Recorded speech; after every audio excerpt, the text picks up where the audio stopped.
श्रीमन्महागणाधिपतये नमः। श्री सरस्वत्यै नमः। श्री गुरुभ्यो नमः। मूकं करोति वाचालं पंगुल्लंघयते गिरिं यत्कृपातमहं वन्दे परमानन्दमाधवं। गोपाल कृष्ण भगवान की जय। गोपाल कृष्ण भगवान की जय। गोपाल कृष्ण भगवान की जय। नमस्कार। श्रीमद भागवताच्या या कथाभागामध्ये आपल्या सगळ्यांचं स्वागत करतो आणि आपल्याला हात जोडून नम्र विनंती करतो की अधिकाधिक युवकांपर्यंत, अधिकाधिक युवतींपर्यंत आणि त्याचबरोबर अधिकाधिक लहान मुलांपर्यंत या आपल्या पुराणातल्या कथा पोहोचाव्या। त्याच्याकरता या कथा शेवटपर्यंत ऐका, श्रवण करा आणि त्या आपल्या नातवंडांना जरूर सांगा, एवढी प्रार्थना करतो आणि आजच्या कथाभागाला सुरुवात करू। आपण भगवंतांचा जो वामन अवतार आहे त्याची कथा पाहतो।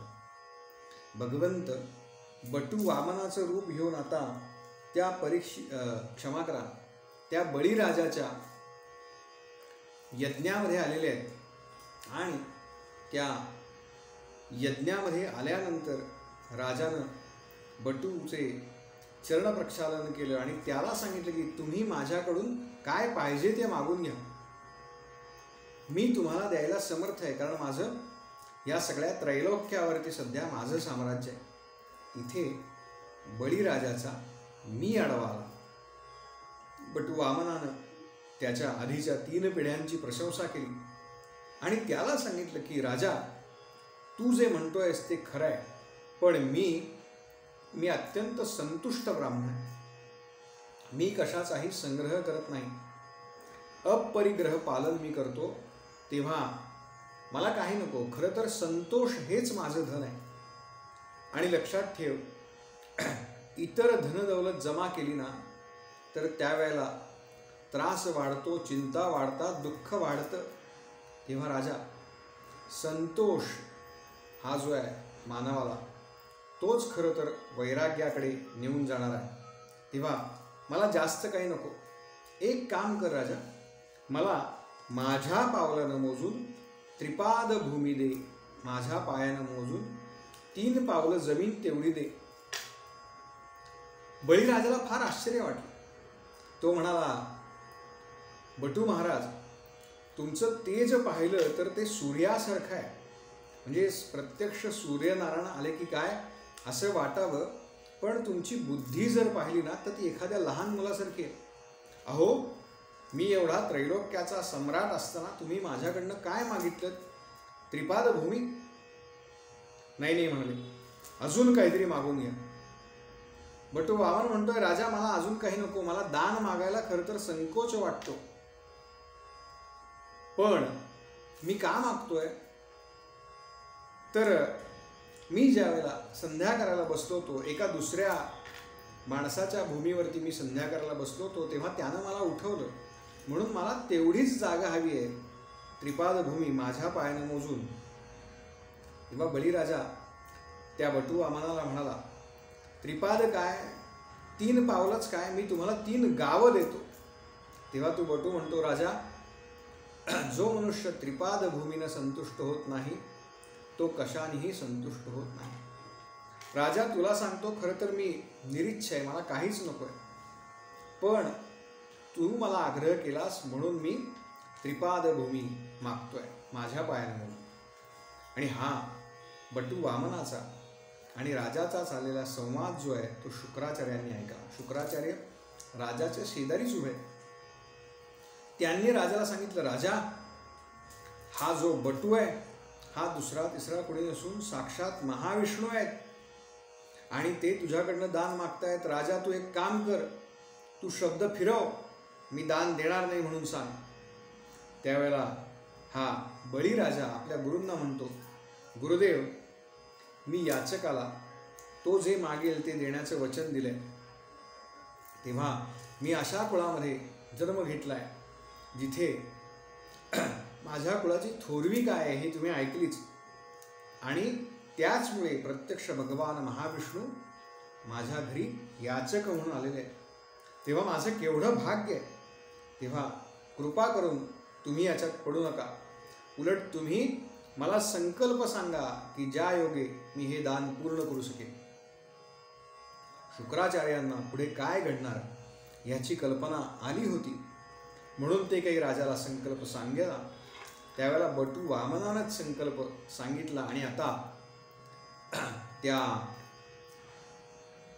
झारीतलं पाणी हातावरून सोडायचं, उदक सोडायचं म्हणून राजानं ती झारी उचलली, परंतु त्याच्यातून पाणी येईना बाहेर. कारण राजाच्या काळजीने, आपला जो शिष्य आहे त्याच्या काळजीने शुक्राचार्य जे होते ते त्या झारीचं जे छिद्र असतं पुढचं, त्या छिद्रामध्ये जाऊन बसले होते सूक्ष्म रूपानं. दर्भाची काडी एक घेतली आणि ती काडी उलटी त्या झारीमध्ये घातली. त्यावेळेला असं सांगतात की त्या काडीच्या मुळे शुक्राचार्यांचा एक डोळा फुटला, ते झारीतून बाहेर आले आणि राजानं त्या झारीतून उदक सोडलं. संकल्प पूर्ण झाला आणि त्याचबरोबर जसा राजाचा संकल्प पूर्ण झाला त्याचबरोबर ह्या बटू वामनानं विराट रूप धारण केलं. आणि आता ते रूप एवढं विशाल होतं की त्या रूपाच्या एका पावलामध्ये संपूर्ण पृथ्वी त्यानं पादाक्रांत केली, दुसऱ्या पावलामध्ये संपूर्ण स्वर्गलोक पादाक्रांत केले. आणि आता तो बटू ते विराट रूप राजाला विचारतोय, राजा तू सांगितलं होतंस की 3 पायामध्ये मावेल एवढी भूमी मी तुम्हाला दान देतो, तेव्हा आता 3रा पाय कुठे ठेवू हे तू मला सांग.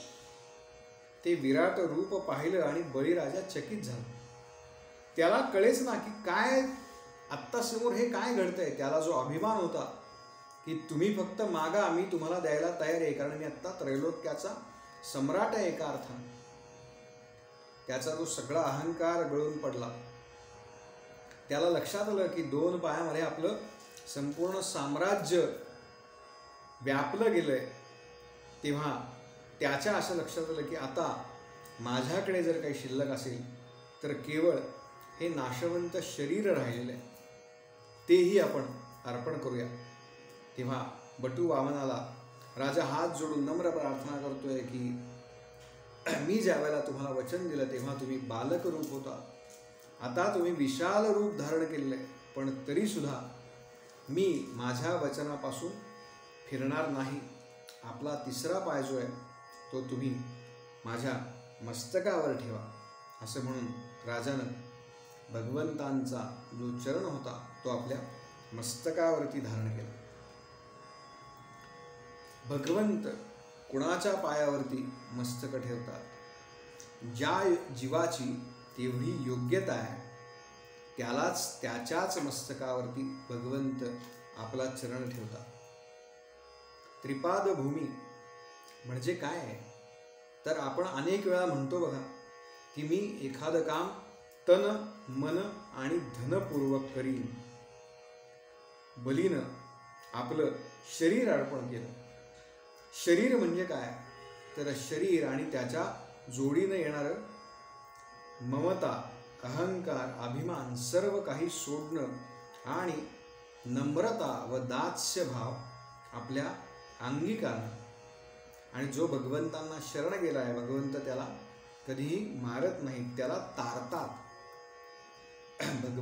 वामन भगवंतांनी तिथे बळीची स्तुती केली आणि त्याला सांगितलंय, राजा आजपासून तुला मी पाताळ लोकातलं राज्य दिलंय, जिथे स्वर्गापेक्षा सुद्धा अधिक सुख आहेत असं म्हटलं जातं. आणि त्याचबरोबर तुझ्या दरवाजावरती मी पहारेकरी म्हणून थांबीन असं राजाला वचन दिलं.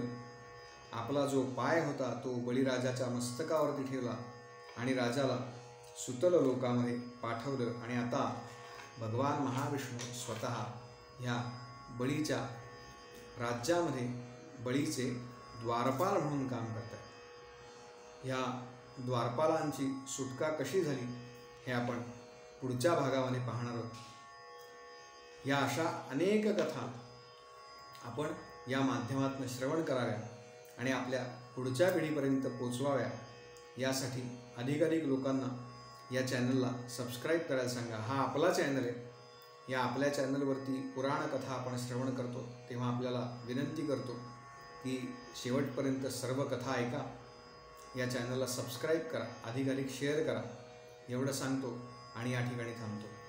गोपाल कृष्ण भगवान की जय. गोपाल कृष्ण भगवान की जय.